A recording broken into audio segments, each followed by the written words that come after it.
In the name of Allah, merciful and benevolent, ladies and gentlemen, Your Excellencies, I'd like to thank His Excellency Sergey Shoigu, Secretary of the Security Council of the Russian Federation.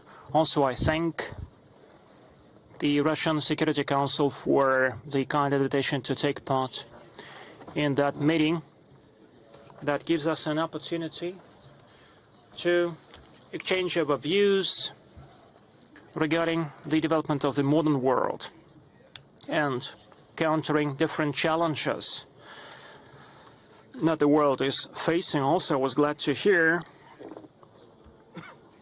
to listen to their Excellencies Mr. Naryshkin and Mr. Lavrov. I'd like to appreciate the efforts of our friends from the Russian Federation on strengthening the international security and to stress the importance of coordinating our positions, especially in what concerns the rapid changes that we see in the development of the world order. These changes that are taking place have a special significance for us. We are strengthening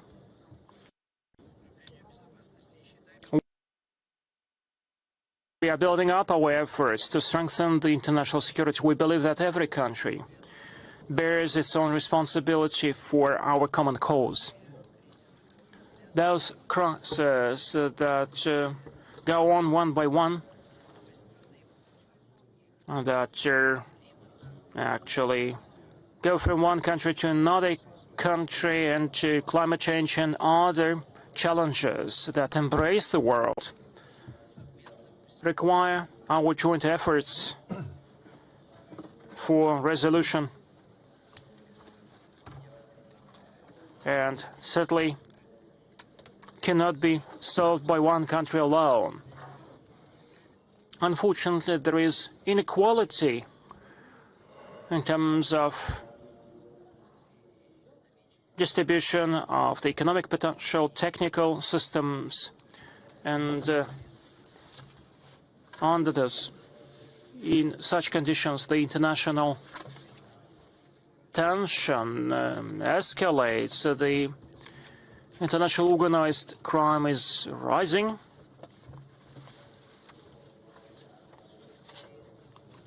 We see the rise of ICT crimes, cyber crimes.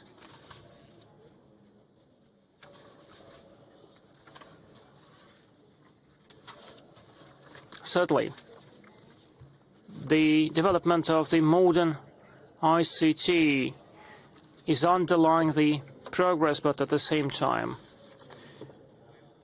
ICT poses new threats. We in the United Arab Emirates are very much interested in setting up an efficient security system. Also, we believe it is important to build up the international cooperation. Such changes have to have a man in the very middle, because that's the man which is our main goal. That's why we are developing education, we're developing culture, in order to bring up that new man.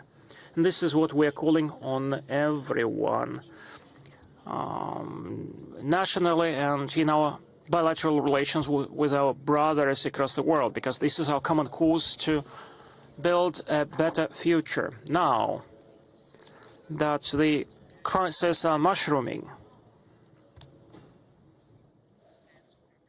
when the problems and challenges in the international ICT become graver, a special role is played by the data exchange with our partners. This improves our immunity to the cyber threats that we are facing, ladies and gentlemen. We are in the fork in the road, historical, that requires pulling our efforts together and pursuing a flexible policy that will help us to address the challenges of the modern times. We have to offer equal opportunities for economic development, especially once we speak about the relations between the countries that should rest on equal rights of everyone. This is our common cause. I want to wish our meeting every success in all its efforts, especially in terms of strengthening the international cooperation. We stand up for friendship and cooperation between all the countries. Thank you so much for your attention. Thank you so much, Mr. Shamsi. Saying that, I'm passing the floor to State Secretary of the Security Council of Belarus, Alexander Wolfovich. Over to you. Dear participants in that meeting, let me cordially welcome everyone present in the room on behalf of the Republic of Belarus. I share the assessments of the current geopolitical situation that have already been voiced. For my part, I would like to briefly dwell on the approaches of the Belarusian side to the issues of resolving contemporary challenges and threats and ensuring regional and global security. Dear colleagues, we have to state that the situation in the world remains tense and difficult to predict. The risks of escalation remain high. We are witnessing a profound transformation of the entire system of the international relations and the irreversible process of forming a new multipolar world order. In the context of the degradation of the system of international securities, confidence-building measures and arms control, forms and methods of waging wars and military conflicts are being unrestrainedly improved. New types of weapons are being actively developed, and their physical application is expanding. Artificial intelligence technologies are being used intensively and uncontrollably, which exacerbates the complex situation in terms of the international legal regulation.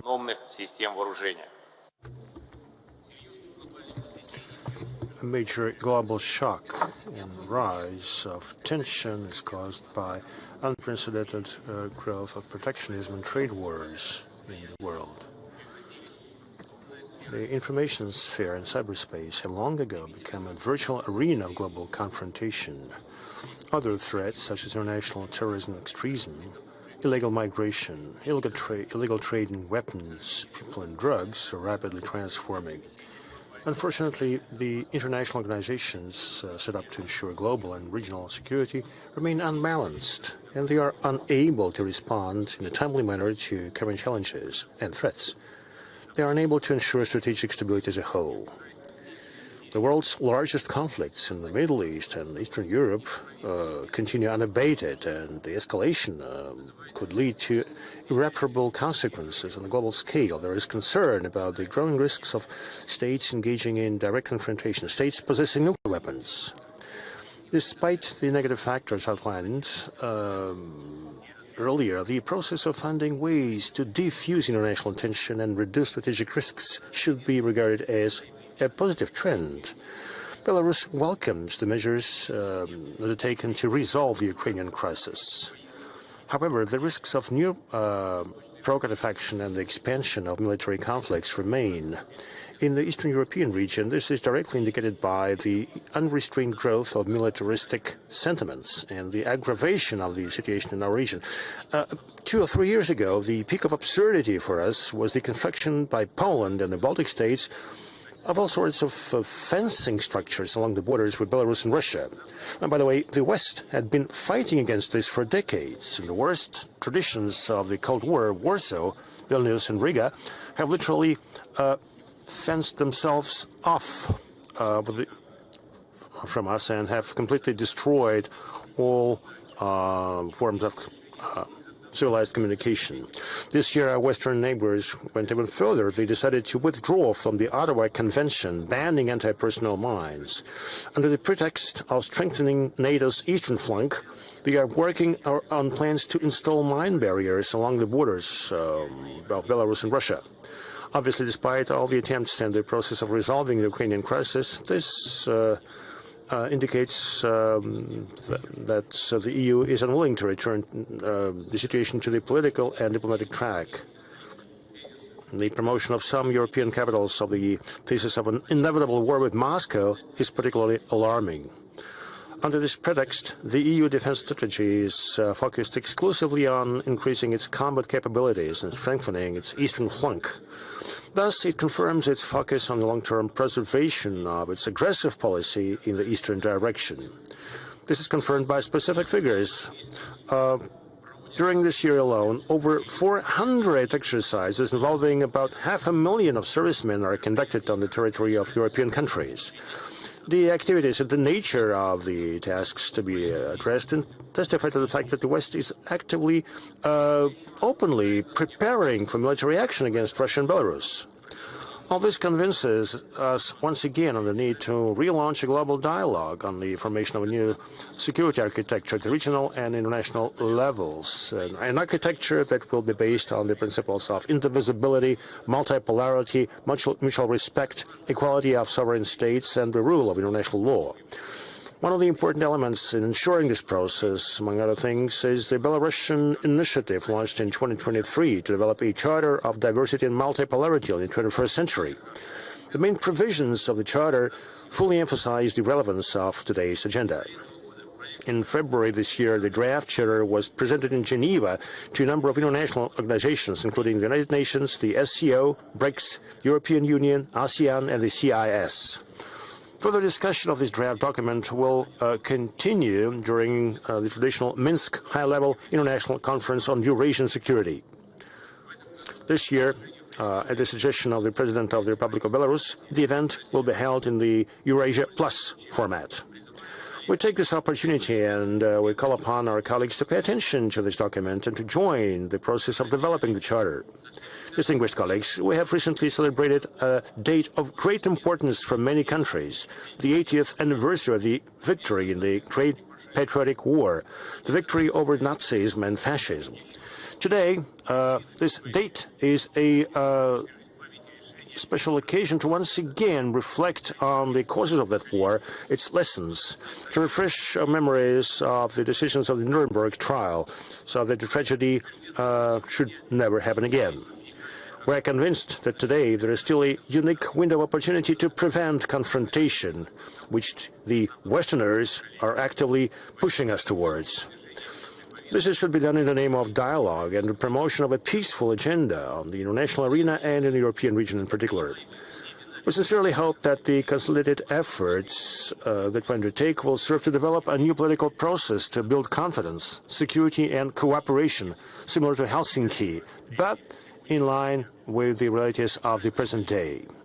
Distinguished colleagues, dear Mr. Shoigu, in conclusion, allow me to thank our Russian friends for their warm welcome and excellent working conditions. In the current challenging international environment, we highly appreciate this opportunity to exchange views on topical issues and measures that our countries can take to promote global and regional security. I'm confident that the common approaches, bold ideas and opinions identified by the participants of this meeting will shape the basis for specific constructive steps. Thank you very much. Thank you very much. It is my pleasure to invite the Minister of State Security of DPRK, Ri Chang-dae.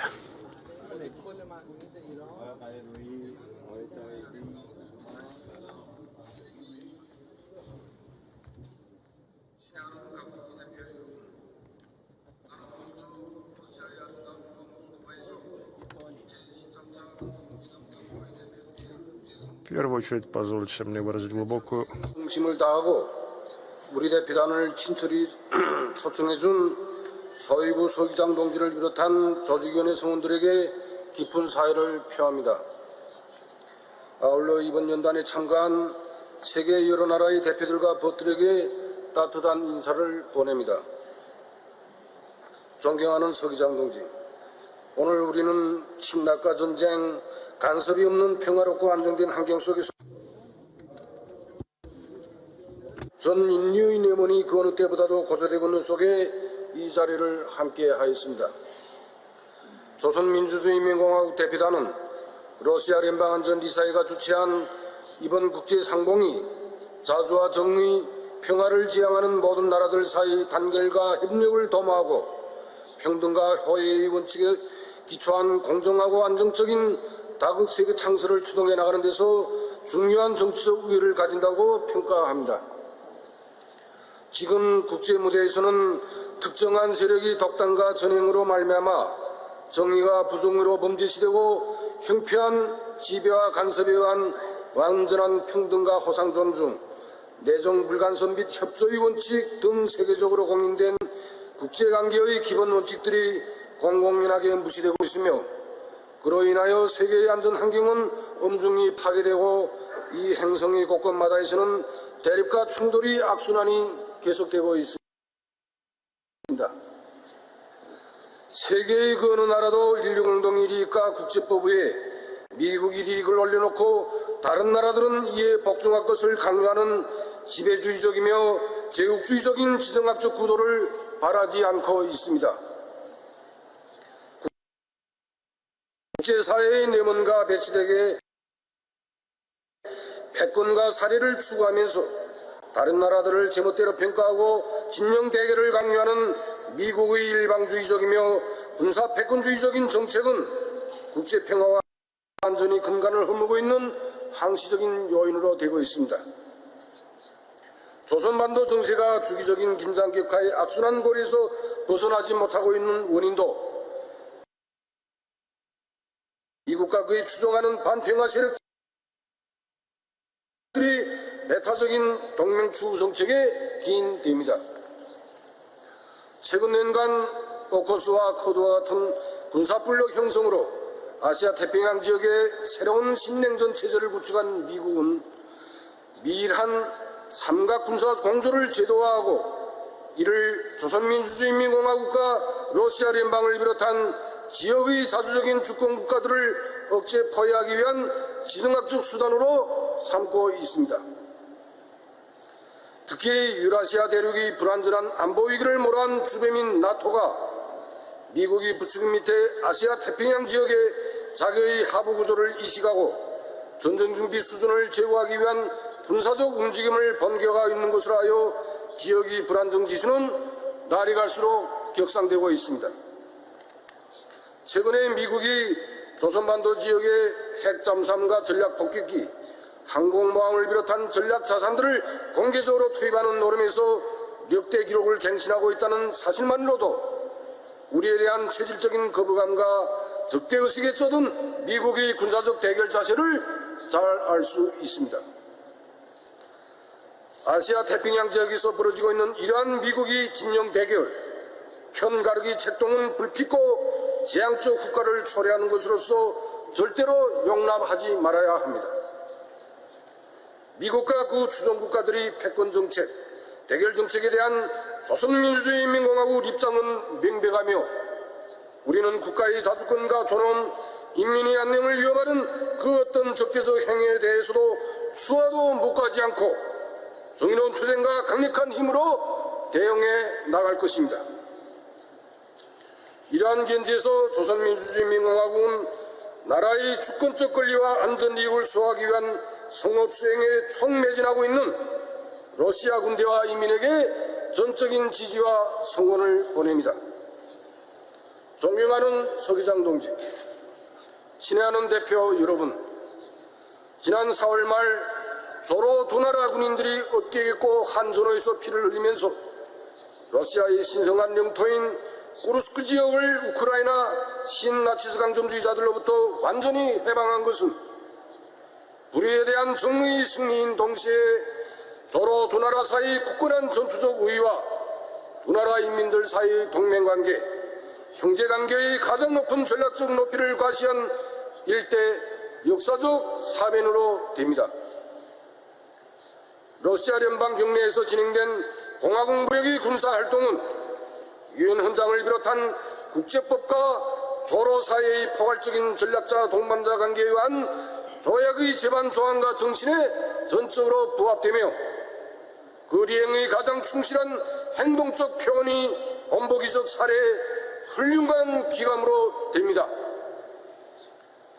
조로 두 나라 수뇌군들이 전략적 결단에 따라 새로운 높은 단계로 승격된 강력한 조로 동맹 관계는 제국주의자들이 강권과 전행, 군사적 위협과 간섭을 억제하기 위한 평화 수호의 강력한 보루로 전략적 지탱점으로 작용하게 될 것입니다. 조선민주주의 인민공화국은 앞으로도 자주 평화 신선의 기치 아래 정의와 자주성을 지향하는 세계의 모든 나라들과 선진우호 관계를 발전시켜 나갈 것이며 평등한 다극 세계 건설과 세계의 평화와 안전 보장을 위하여 자기의 책임적인 사명과 임무를 다해 나갈 것입니다. 끝으로 나는 회의 참가자 여러분 모두가 건강할 것과 책임적인 사업에서 성과를 거두기를 바랍니다. 감사합니다.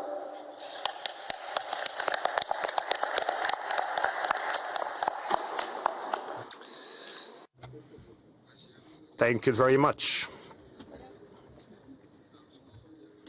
Now it is my pleasure to invite the Secretary of the Supreme National Security Council of the Islamic Republic of Iran, Mr. Ahmadyan.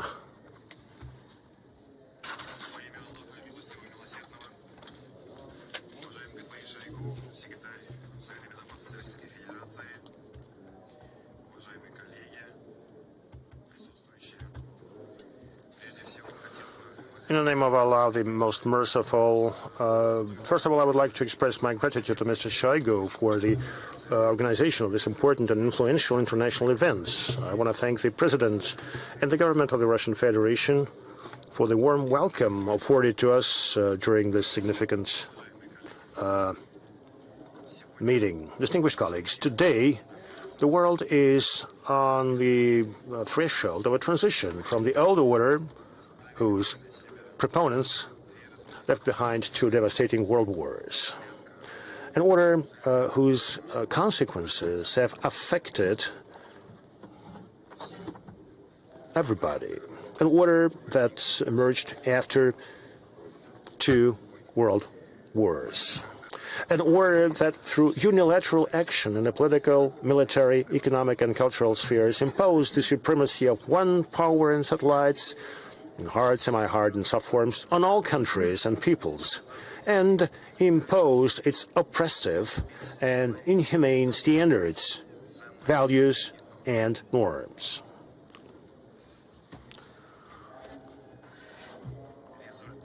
The results of that order are obvious in Afghanistan, Iraq, Lebanon, Syria, Yemen, and many other countries. This is an order, in its latest manifestations, the terrorist and brutal gang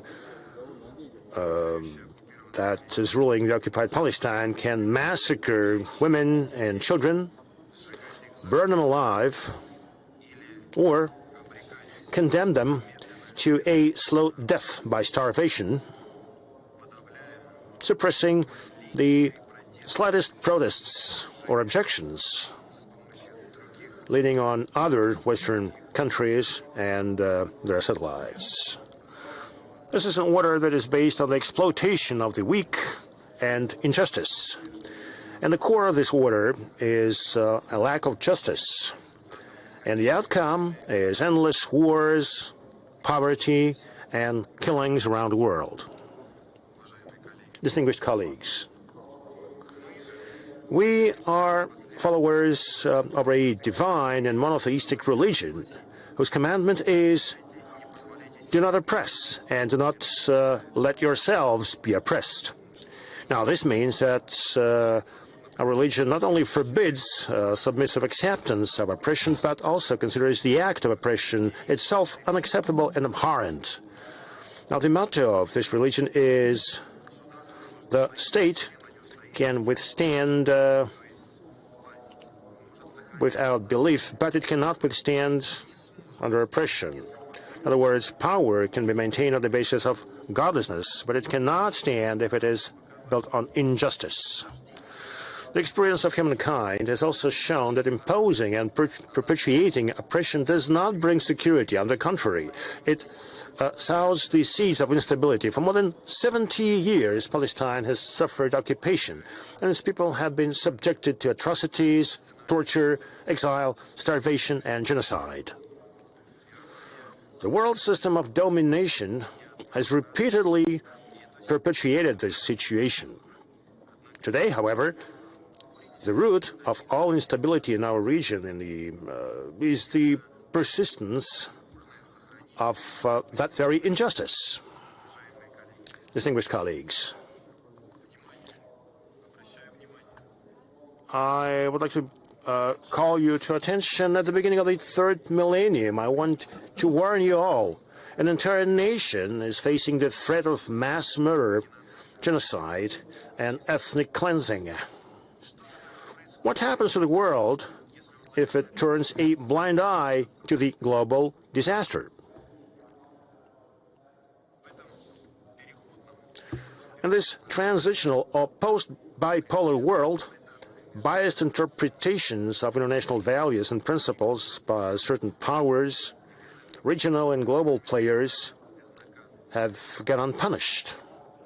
Destabilization of different regions of the world, deprivation of national sovereignty, committing mass crimes in full view of the whole world, denial of people's right to develop and to progress. All this is happening under the cover of different interpretations of generally accepted international norms and values. Clearly, expansion of global security depends on new world order that would offer equal opportunities to all countries, to all nations. Therefore, a new security architecture should be built with the participation of all the countries, all the peoples. Ladies and gentlemen, security, from our standpoint, is based on a rejection of oppression, maintaining identity and sovereignty of different nations and countries, and establishing equal relations with other countries, with no pressure, no sanctions, or coercion. This also includes respect of people's rights and support of the oppressed across the world. The creation of a just and equal system is impossible without contribution of all the peoples, all the countries. Iran believes that justice is the key link that is missing in a global system. On the other hand, global security is unattainable without taking into account human dignity, without spiritual growth and resistance to oppression. And at the next stage, we should think about the preservation of the family. Unfortunately, today, the security of humanity and the security of the family as the basic unit of society is subject to destruction and trampling. Security devoid of human criteria and protection of family values, in fact, is meaningless. Distinguished participants, today, various global security institutions and the world in general fell hostage to the inefficiency of the current security systems hijacked by Western powers. And the best proof of this is the inaction of these structures in the face of the many months of genocide in Gaza.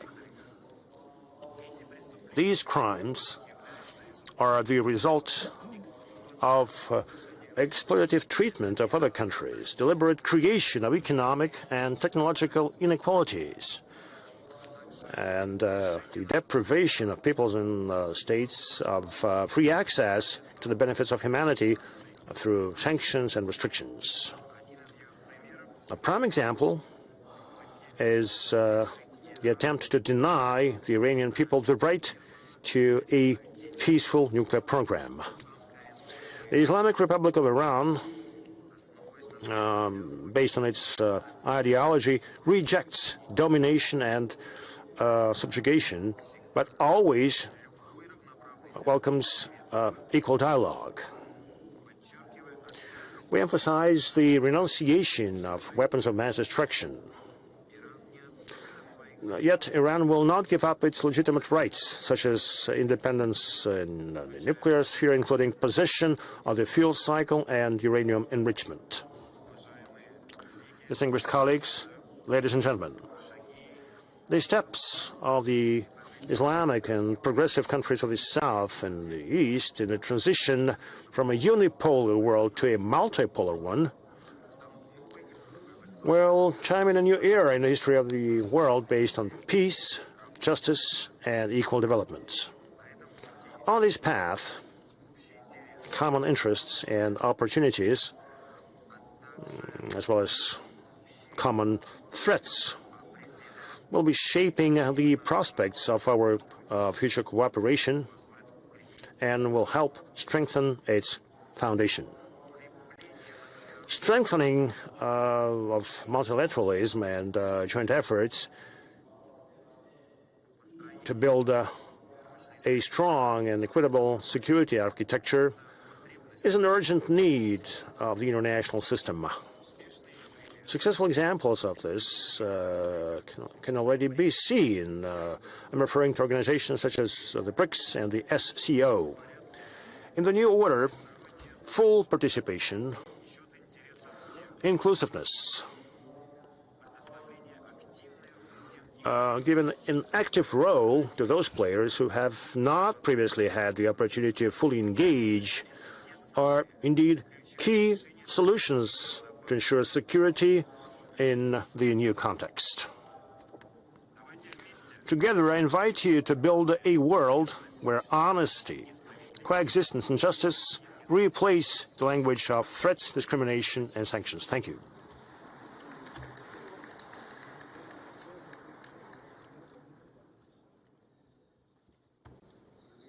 Thank you very much, Mr. Akhmedian. It is my pleasure to invite the Secretary General of the National Security Council of the Republic of Turkey,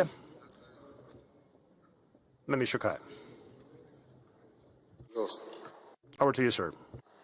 Esteemed colleagues, I would like to begin my remarks by thanking the Russian Security Council and Secretary Shoigu for hosting such an important meeting. In today's world, where new trends come into the scene continuously, the erosion in global governance, the weakening of multilateral institutions, and the difficulty of coordination in global issues are the most important challenges. We are concurrently facing numerous political, military, economic, environmental, technological, and social challenges in the international system. Armed conflicts, terrorism, irregular migration, xenophobia, and Islamophobia. Unfortunately, the current international order cannot provide peace, stability, and justice.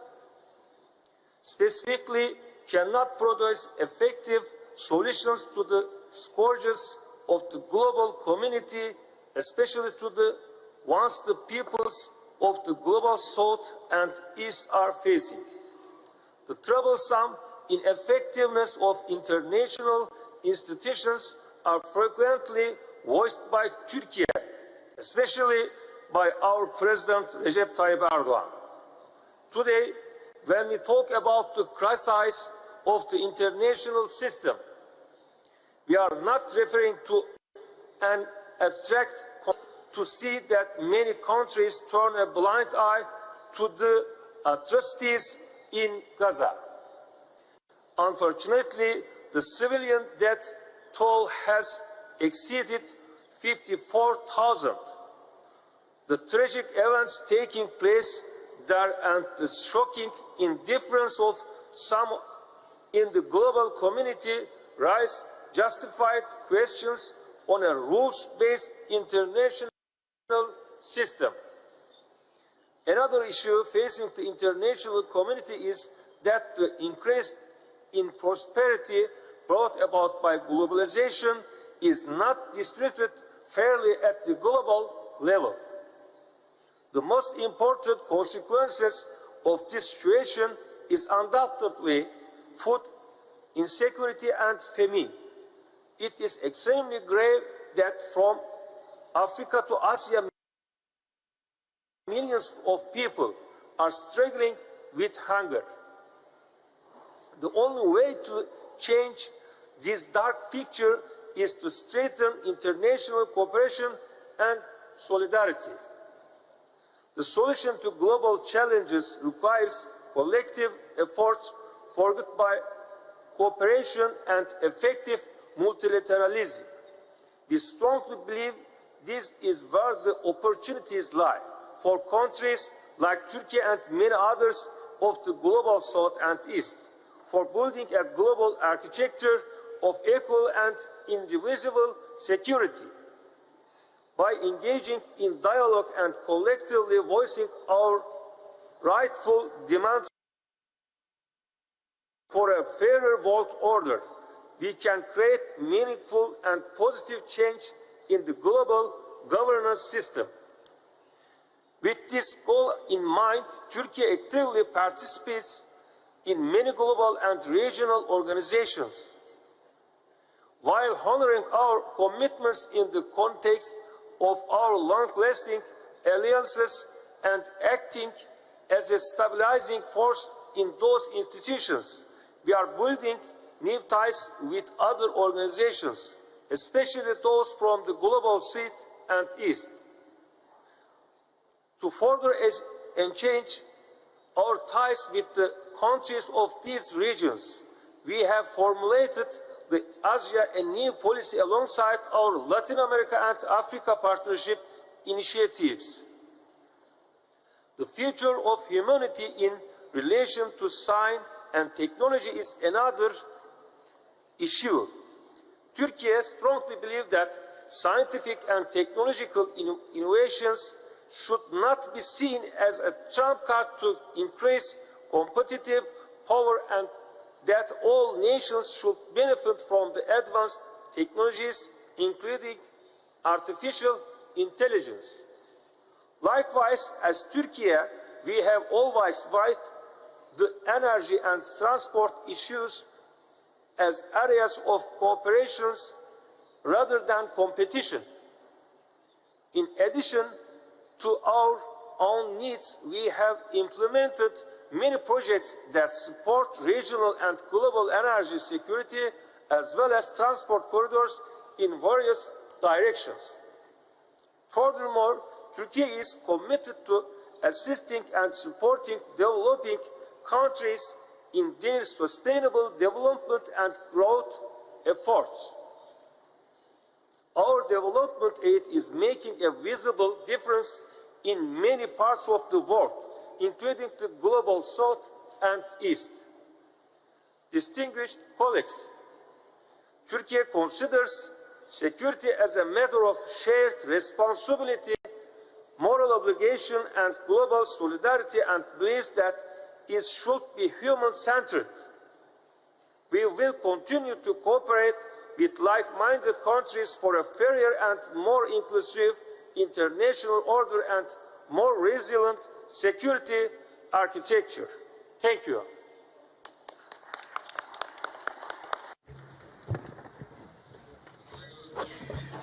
Thank you, Mr. Mimic. I give the floor to the General Secretary of the Shanghai Cooperation Organization, Mr. Nurbayev. Mr. Shoigu, esteemed colleagues, ladies and gentlemen, I'd like to thank you for the invitation to speak here at this international event. The building of an equitable and indivisible security structure is of particular importance to a transnational organization such as our SCO, Shanghai Cooperation Organization. Our priority is support of peace, stability and security. We're not a military political bloc united by the principle of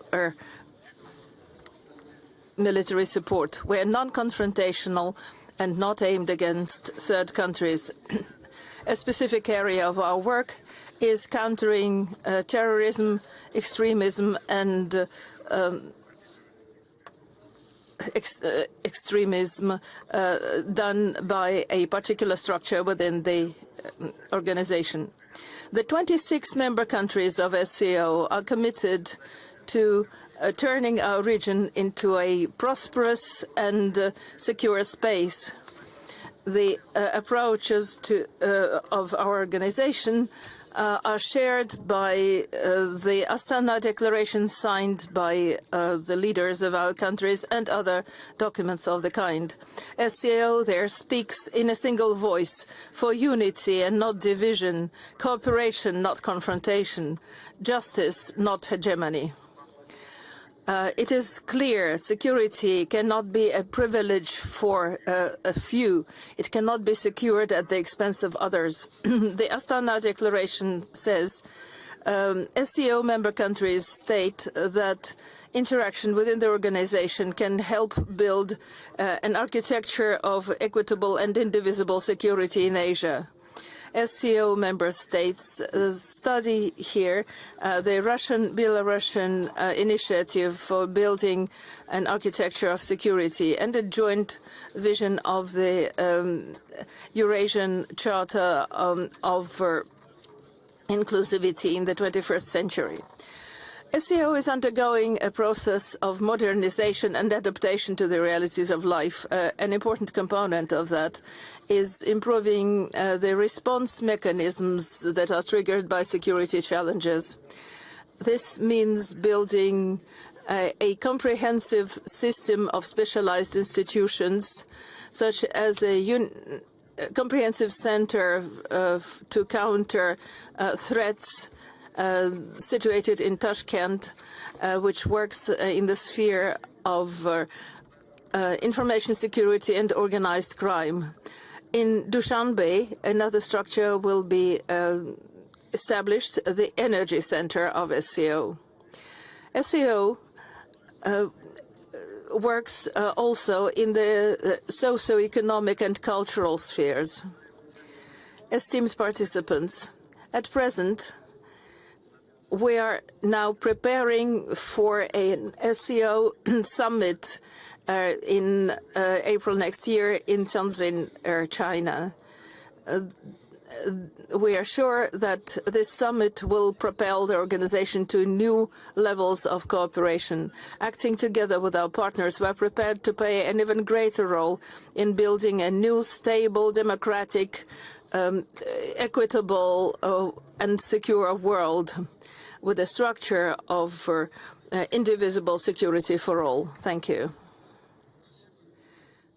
Thank you very much, sir. Ladies and gentlemen, colleagues, we will now have a lunch break that will last until 2 o'clock Moscow time. And we will continue in this same room under the chairmanship of Mr. Kokov. Thank you. Enjoy your lunch.